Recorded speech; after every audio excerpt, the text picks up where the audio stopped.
tôi ngày hôm nay ban tổ chức rất vui mừng và trân trọng được giới thiệu sự hiện diện của anh Trần Kiên, đại diện tổ công tác 569 của Bộ trưởng chủ nhiệm Ủy ban dân tộc.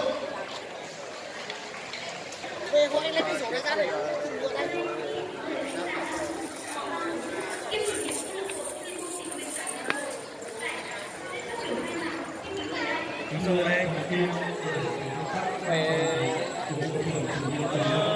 Xuống vai đấy. Và học tập tại Hà Nội được đón Tết xa nhà, cũng như tạo cơ hội và sân chơi cho các bạn trẻ được giao lưu văn hóa,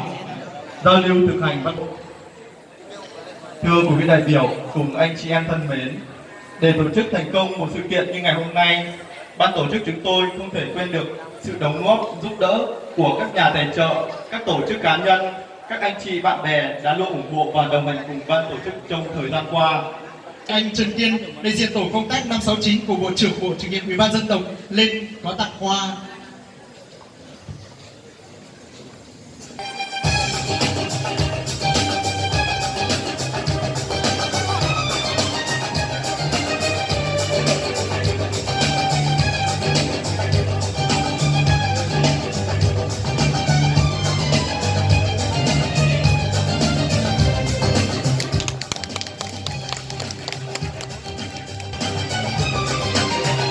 Để hiểu hơn về văn hóa của người Mông và cũng để tạo sân chơi cho các bạn người Mông được thể hiện văn hóa và tài năng của mình, ban tổ chức đã tổ chức Nhị Bản Minh Lở, vì linh đớ, do nhớ tôn gian lùa trả no, muôn tàu cho kế chỉ nhau trò bên mông kế